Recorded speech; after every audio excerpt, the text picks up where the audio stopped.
What's good, guys? Skywalker Mike here with my co-hosts or co-stars. Yeah. Back at it again with another quick dive. We haven't done one of these in a minute. Last time we did it was the finale of WandaVision, but now we're back with Falcon and the Winter Soldier. We're so patriotic of you.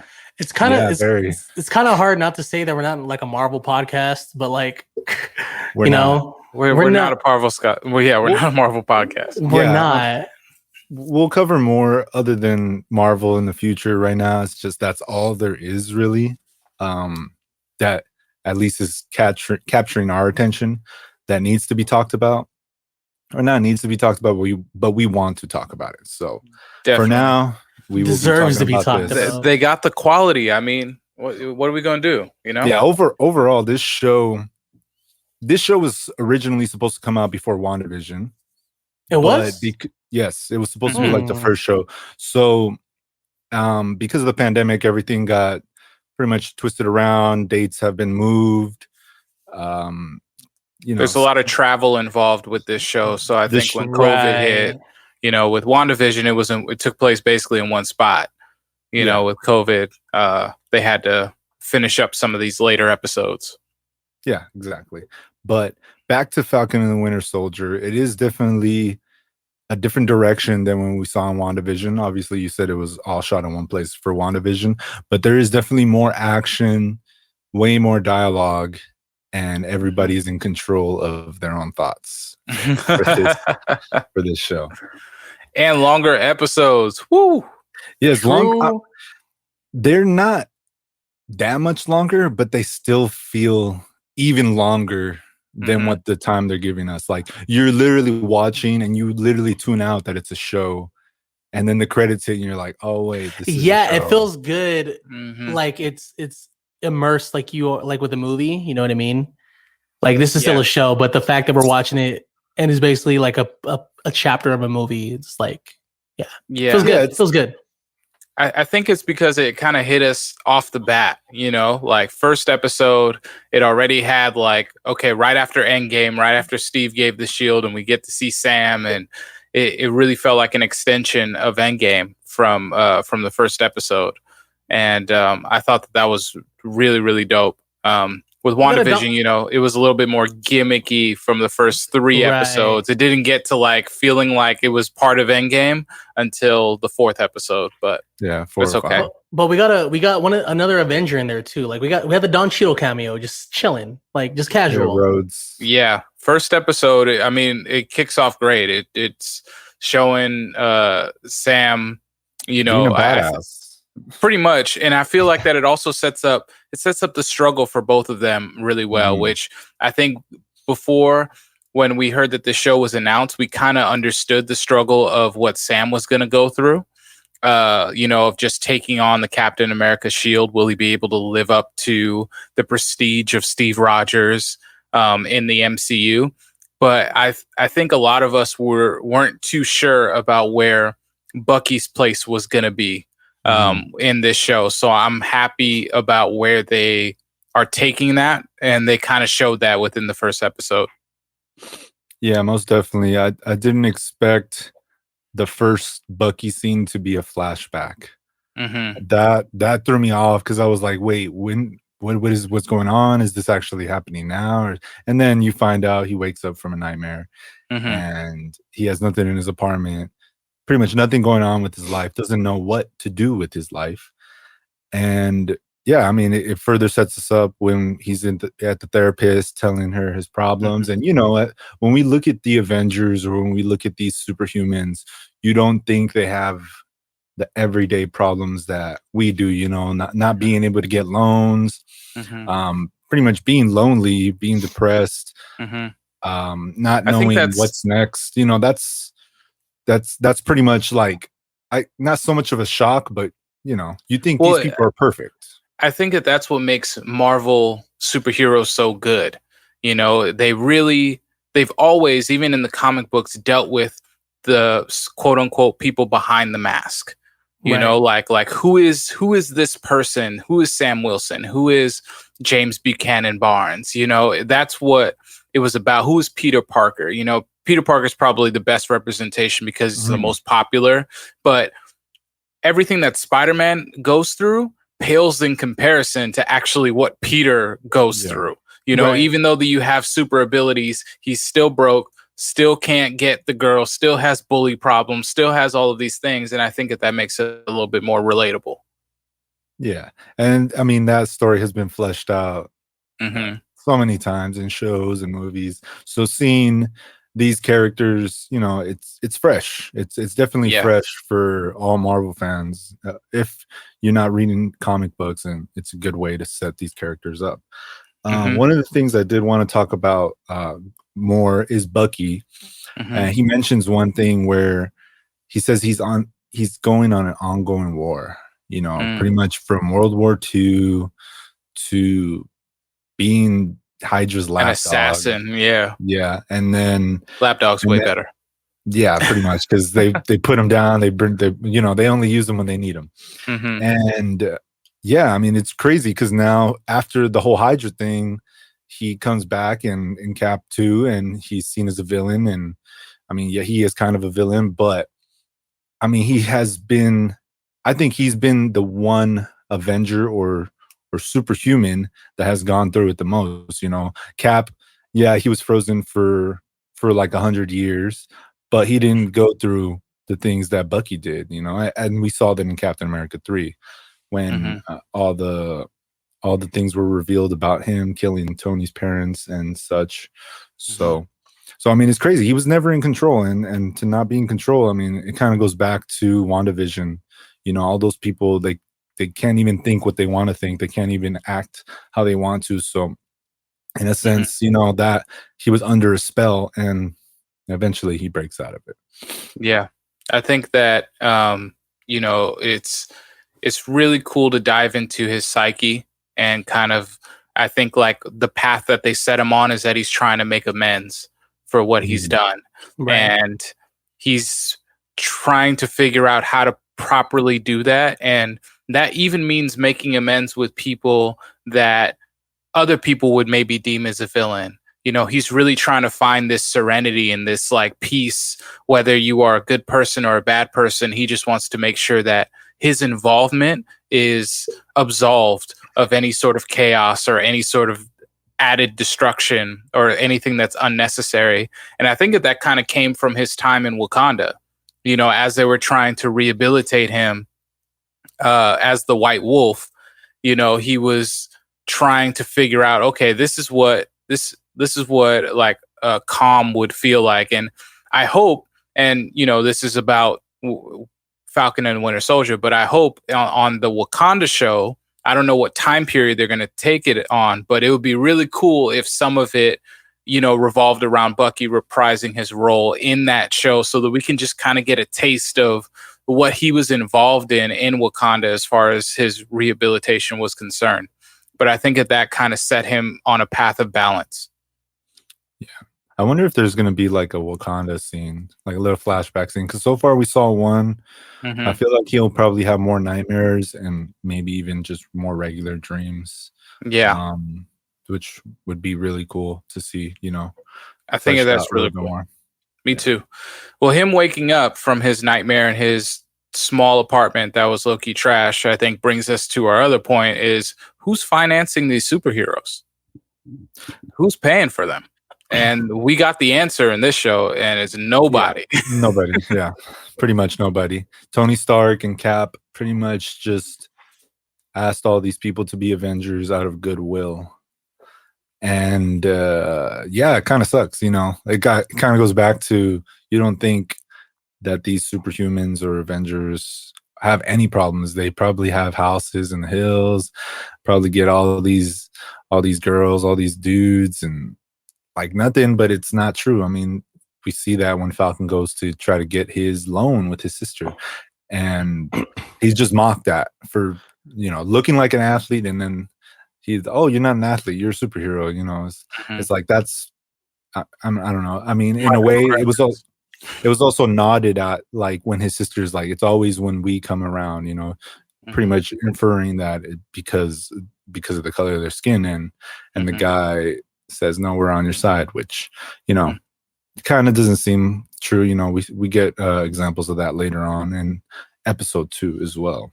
Yeah, this show surprisingly has a lot of racial undertones to it that I didn't think were going to really be addressed.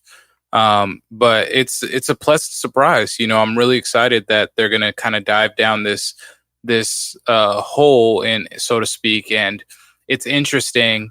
I feel like that Bucky is going to be the one that actually learns this, and this is something that he's never had to encounter or endure, because the times that this was going on, he wasn't part of civilization. Yeah, so he wasn't mentally present. Yeah, so in his mind, he's like, no, this is ridiculous. But it's because his mind is still kind of rooted back to when him and Steve were first enrolled into the army at that point. So I think that's interesting. And it's also something that, like, I think is super nuanced, because he spent time in Wakanda. So this isn't something that necessarily would just pop up in his brain as it pertains to America. And I think we're going to get some really, really interesting dialogue, probably an episode dedicated to really fleshing that out between the two of them. And because there's been a little hints within these episodes. Yeah. Another thing that popped up in the show, there seems to be a handful of villains so far. From what it seems, there's been people, the Flag Smashers, LAF have been mentioned. Even Hydra has been mentioned slightly, for the past. And then we have the Power Broker that was also mentioned later on in episode 2. And Zemo as well. So far, to the naked eye at first, it seems like all these people are villains. But you never even know. Even the U.S. agent can be a villain. Yeah. I think that the point of the show is going to be to blur the lines of what a villain or what a hero actually is. This is where we kind of get into anti-hero territory within the Marvel universe, which hasn't really been defined. In the MCU, it's been hero and villain, and that's it. And Bucky has probably been the only person that has gone from villain to hero successfely. So I think it's only right to kind of explore that. And we have villains like we have Batroc the Leaper making his return. GSP, yes, awesome. Sir, that was great. I thought he was such a good choice to throw in there. And I love that he beat up Falcon. Because it just made sense. Like, he was like going toe to toe with Cap, like with Cap going his hardest, So like, for him to be able to take care of Sam in the way that he did, I felt like was a good relational kind of thing to the strength that he possesses. And then we have the Flag Smashers, and in the comics, the Flag Smasher is just one person.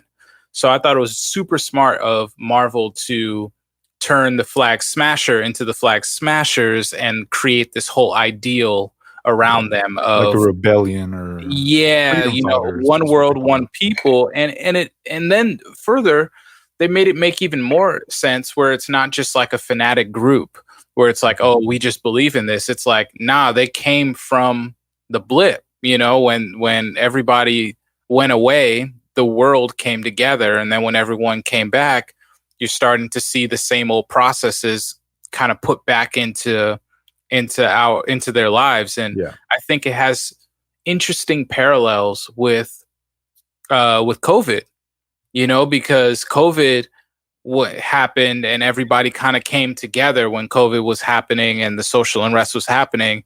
But now that COVID is going to be over and people are going back to their day to day, are we going to fall back into the same practices that we did before COVID, or are we going to take that with us?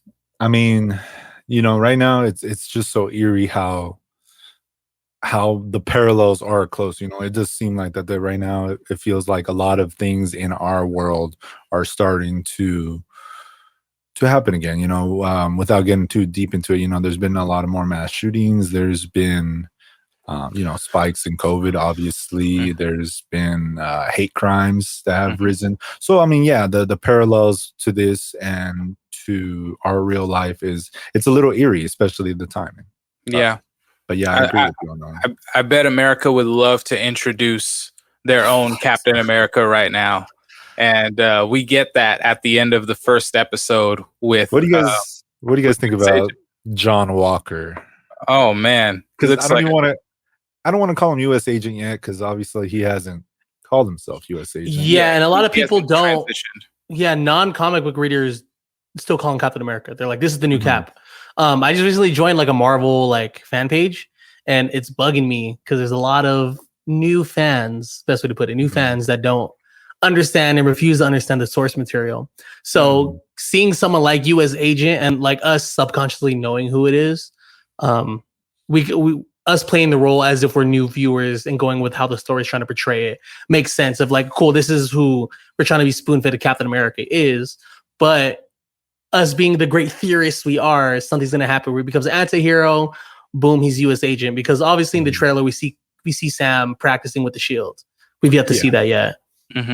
Yeah, well, I think that it's super reasonable for someone to have this kind of pressure of being Captain America. And I think that they illustrated that really well. Like, he has a face that, and this is just bias that comes out. He has a face that makes you feel like, oh, I just want to punch this guy. It's not as refined as Chris Evans. He doesn't look as like, chiseled or superhero or super heroic, all that kind of thing. And I think that they kind of did that on purpose, because he's just an everyday dude that's really trying to do right, but being controlled by the government, not having the type of upbringing that Steve Rogers has had. He comes from this generation and trying to be Captain America. So what does that look like? Someone who's born in our time trying to be Captain America, and someone who was born when America was looked at as being a great, and positive and for freedom. How does that contrast? And I think that he's really I think we're going to end up feeling for him at the end of the day, where it's just like, damn, bro, like you're put in this impossible situation where you have to live up to this thing, but you may not be prepared. Yeah, I mean, he's looked up to Steve Rogers, and he probably even grew up looking up at Steve Rogers. I mean, as a kid, you hope, oh, I want to be an Avenger one day. If you see on TV that they're saving the world and saving the planet, and then he grows up to be a soldier and he's training to be Cap, but as the fans see him, obviously they hate him. And I mean, even probably in the show, there's probably going to be more people like Bucky and Sam that view him and like, that's not the real Cap. But ultimately, it's not his fault. And I do see the show turning around and making us feel bad for him, which can be the case, and maybe turns him into the anti-hero that Sincere mentioned earlier as well. Another thing, kind of bleeding into the second episode, it kind of seemed like he was supposed to be destined as the Captain America. Like, obviously they weren't going to do it unless they got the shield, but they had to ask Sam for the shield, and he gave it up because that's what he felt was right. He didn't feel like him personally could be the next Cap. He just wanted to be himself, and he wanted to help his family the way he could do best, without having that responsibility of being Cap. But in that second episode, when he's getting interviewed, it seems like they already had him pre-chosen as the next Cap.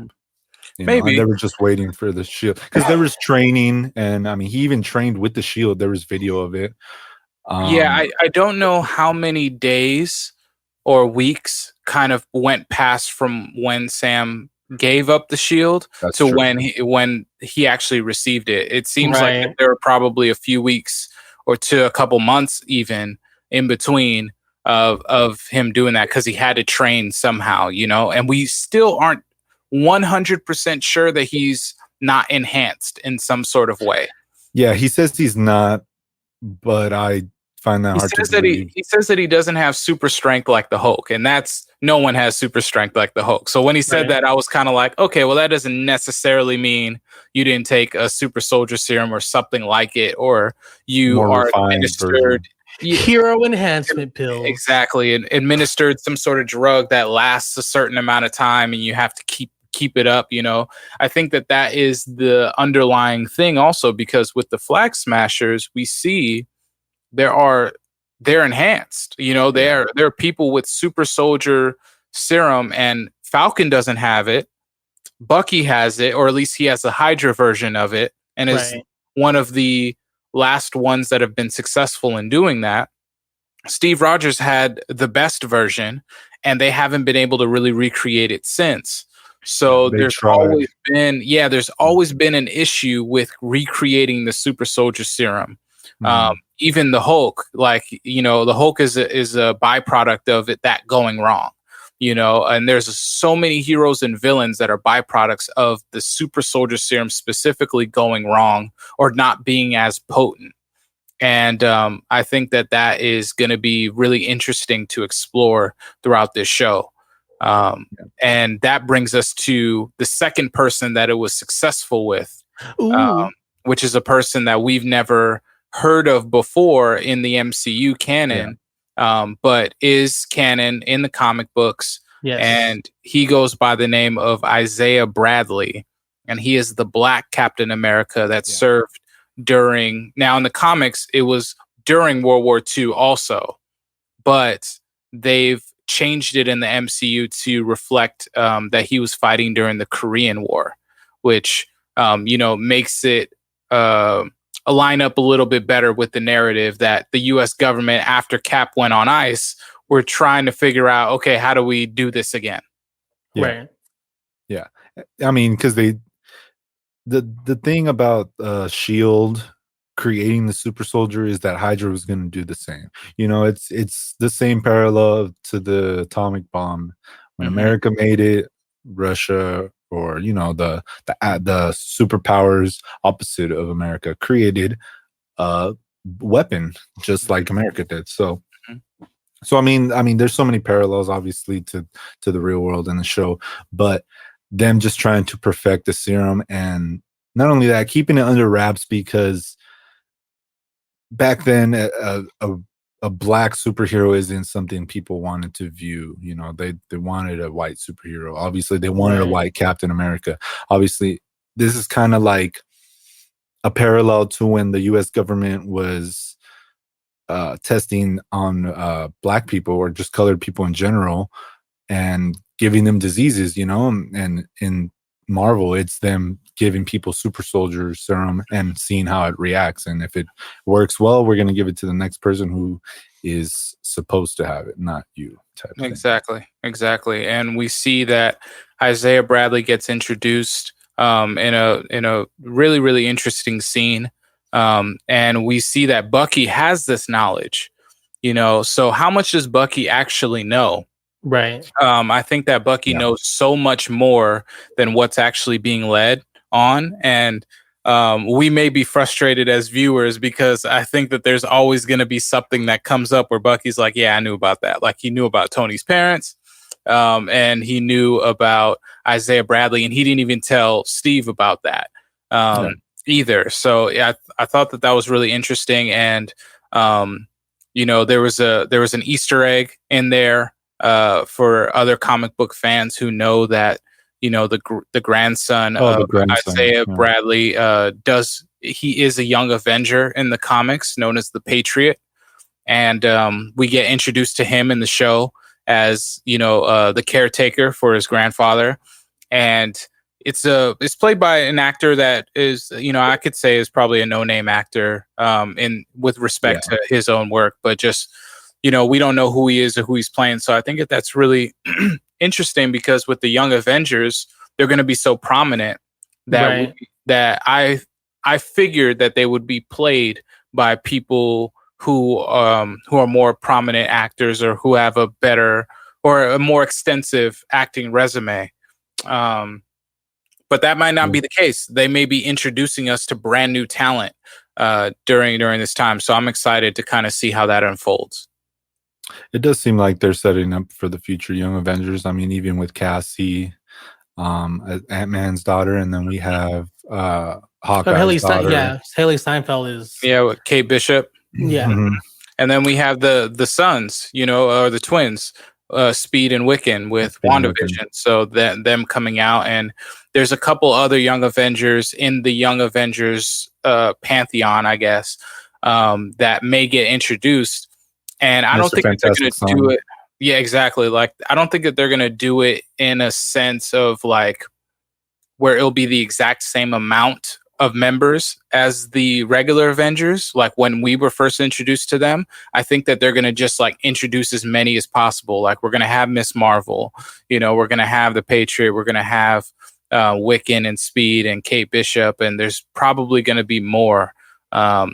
Even rumors of a Miles Morales eventually coming into the MCU.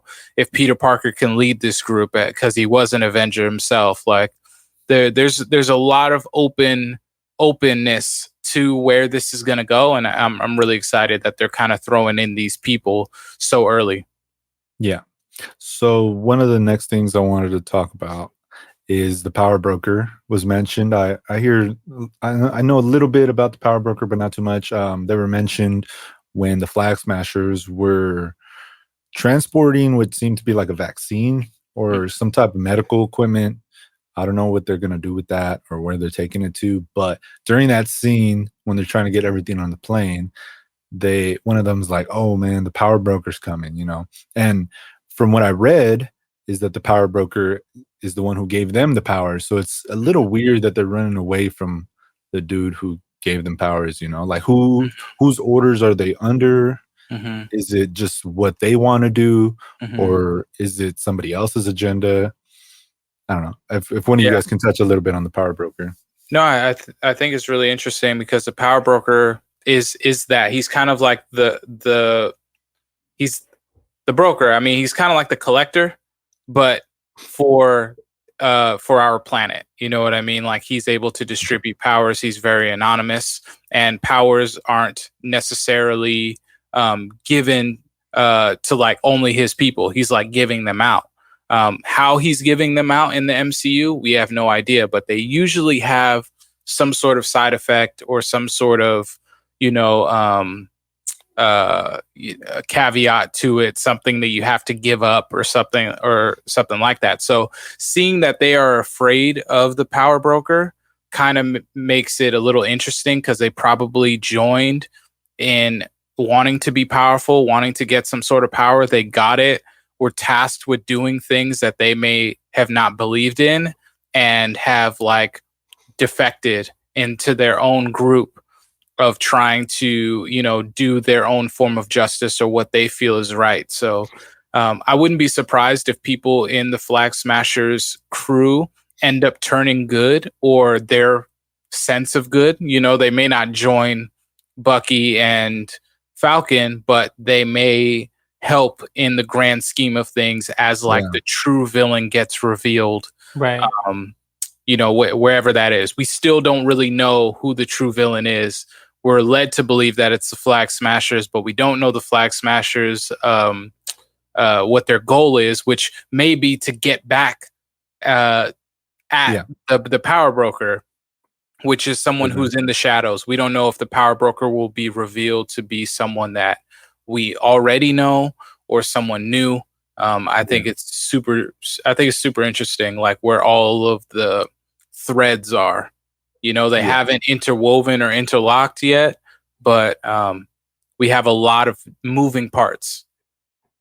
Yeah. So from there we go on to Zemo, another supposed villain. That was the advertised villain throughout all the trailers and all the promos. Who's getting his like comic book accurate outfit. Yeah.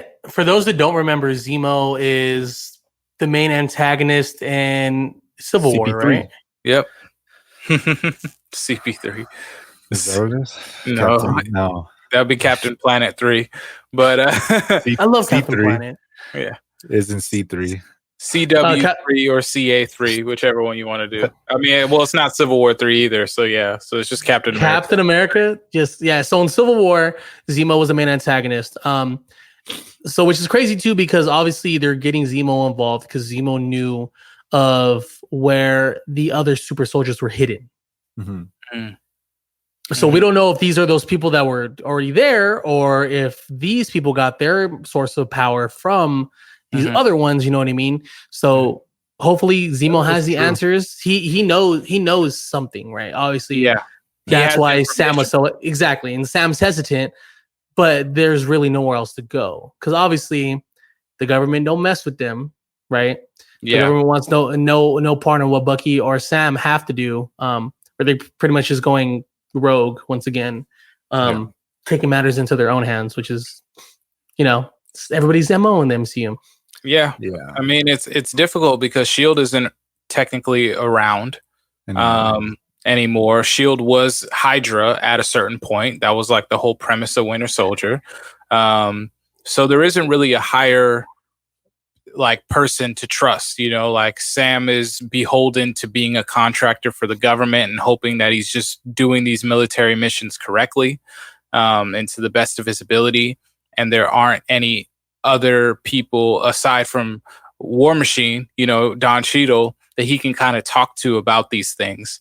And Don Cheadle's kind of by the book. So even if he brought it up to him, he'd probably suggest not releasing Zemo. So they're probably going to have to do some sort of vigilante work, some sort of, thing to break Zemo out. And will that be worth it? Will Zemo turn on them? We're going to see. I was watching a new television spot, and it does seem like Zemo is helping them, but to what extent? And like if he will turn on them is unknown. Most likely, yes, he will try to. Well, he's going to ask for something. He's going to ask for something in return. Yeah. I mean, one thing we don't know is if he was blipped or not, So the knowledge that he has could be greater than what Sam and Bucky have because both of them were snapped and don't know what was going on. And he lived through it. So as far as we know, he can know the origins of the Flag Smashers because obviously they're all people that weren't blipped. Yeah. That's true.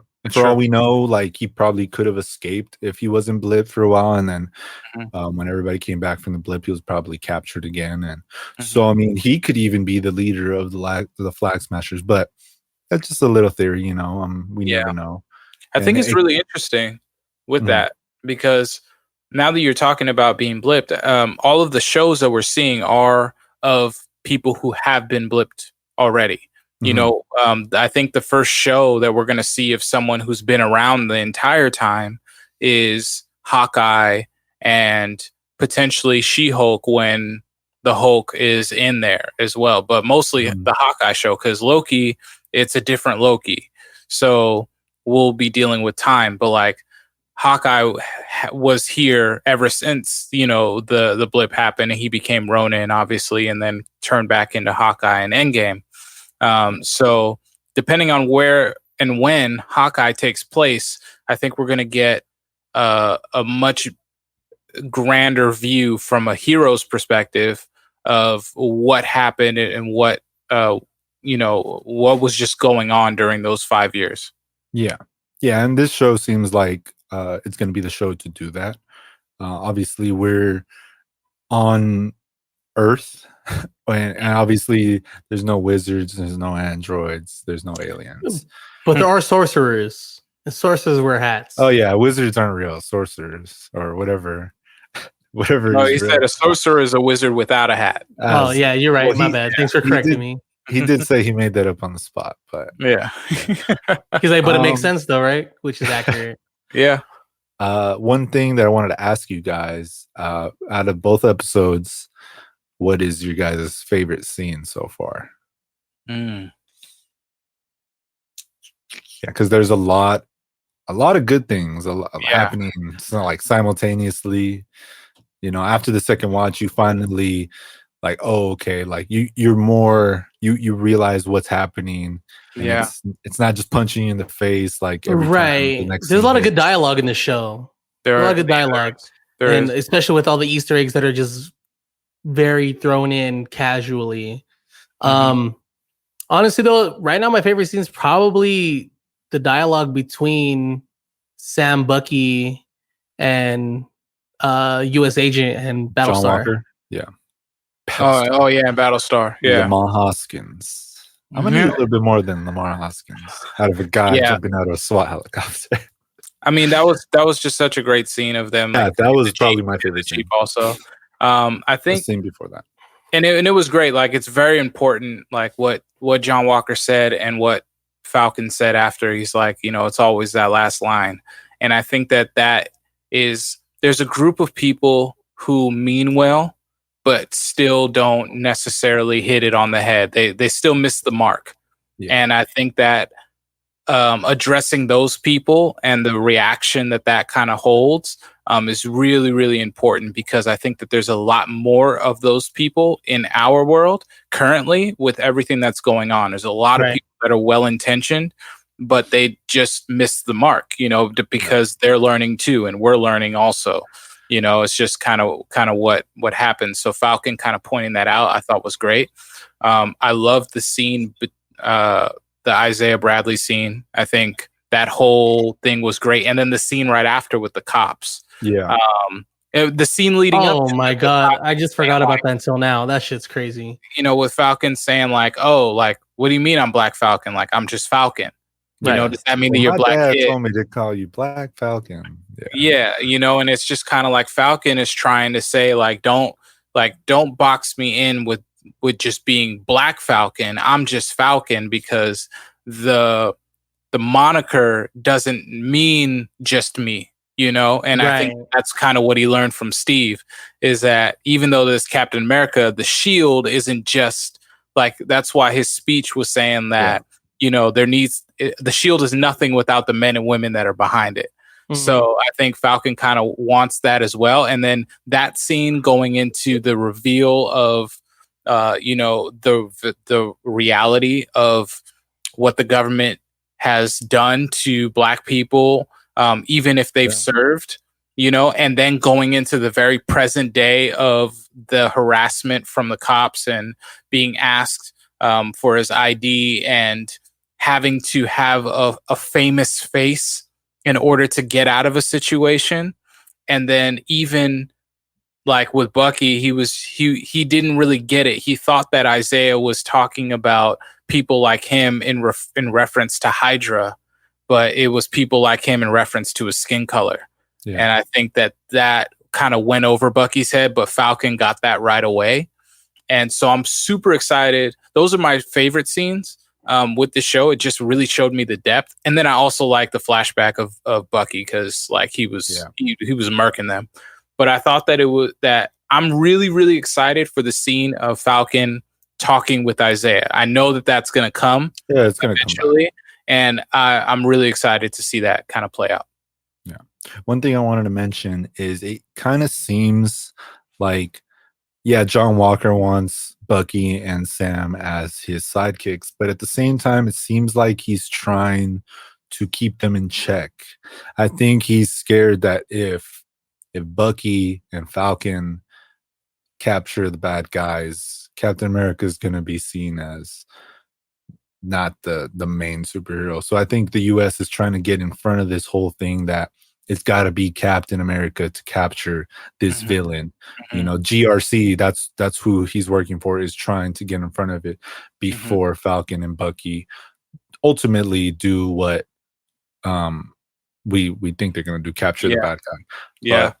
Also with that, I think that he has a pressure of not really convinced himself that he's Captain America. I think that everybody is looking for that approval or that validation.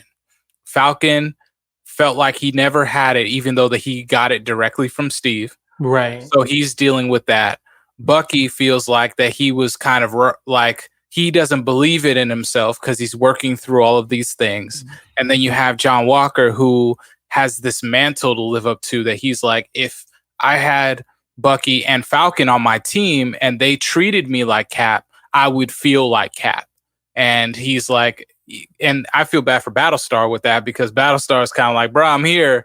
And it's probably going to get to a point where they potentially get into it, because it's like, I'm not enough to validate you anymore. And he's like, I need this.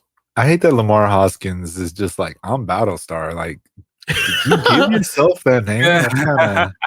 I'm Battlestar. Yeah. I was like, because like, I think we talked about that before, how superheroes don't usually call themselves by their superhero name. They just go by their regular name. But that was kind of funny. But I think that mostly wraps things up for episode 1 and 2. Another thing I wanted to mention is rest in peace, Red Wing. Hopefully we get you back. Oh man. Oh, don't. Why? We need a new Red Wing, man. New and improved. Yeah. I like that little character. Hopefully we do get more of Red Wing and see what goes on. But thank you again, guys, for tuning into this quick dive. We will be covering 3 and 4 shortly, as soon as those episodes come out. But in the meantime, if you haven't seen WandaVision, which is kind of weird that you haven't, go watch it. Go back to the other quick dives. We talk about things that can probably help you out and guide you through the show if you like that. Or we're the best. Tune back into just our regular Soundflick podcast, where we talk about movies and shows here and there as well.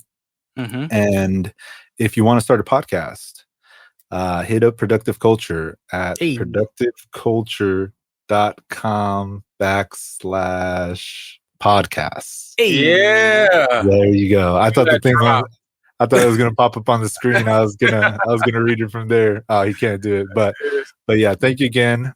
And yeah, follow us on Soundflick Podcast, Instagram, Twitter. Support us on Patreon. Yes, we got some good stuff on Patreon. Peace out, y'all.